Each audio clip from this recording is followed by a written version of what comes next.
Hey y'all, Crystal and MrsHappyHomemaker.com here, and today I'm going to share with you how to make Naomi Judd's mother's meatloaf, which is in her home cooking cookbook. It says here that Matthew McConaughey once come over and finished off an entire loaf of this meatloaf. Now, like I said, she says in this book that this is her mother's recipe for meatloaf. So let's make it. So to my bowl here, I'm going to add 2 pounds of lean ground beef. I'm using ground chuck, but ground sirloin would also work. I'm going to use a 1/2 pound of breakfast sausage.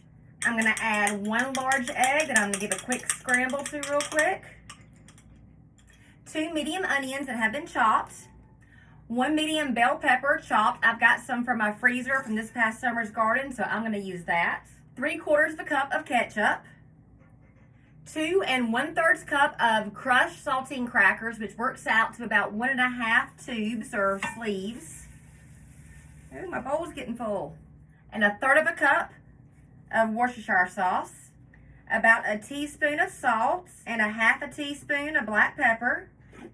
And her recipe does not call for garlic powder, but I'm going to add a little bit, maybe about a teaspoon worth, just for personal preference. Now, I'm going to try my best not to make a mess, because it's about level up in my bowl here. And I'm going to mix it with my hands. It's much easier to mix meatloaf with your hands. You could do it with just clean, washed hands. I prefer to use gloves when I'm able to, because then I don't have the mess all on my hands. So I'm going to try to not make a mess. We'll see how it goes. See, once I get it mixed in some, it will be compressed. So the meatloaf is all mixed up. Let's get it into the pan. Now, Naomi's recipe says to form it into a loaf and put it inside of a 13 by 9 by 2 inch pan, which is what this is. And I'm sure you can just put it in a loaf pan if you want to as well. So I've got my meatloaf in its loaf shape. So that's what it looks like now. I'm going to go ahead and cover it with some aluminum foil. I've got a sheet all ready for it.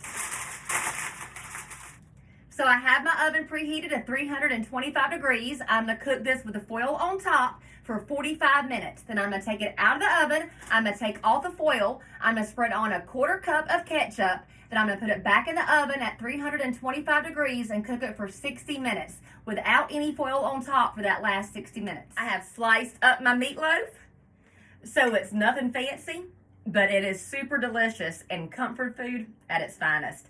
I served mine along with some mashed potatoes and some green beans. Perfect comfort food, huh? It's super moist and super delicious. And the leftovers would be great on a meatloaf sandwich.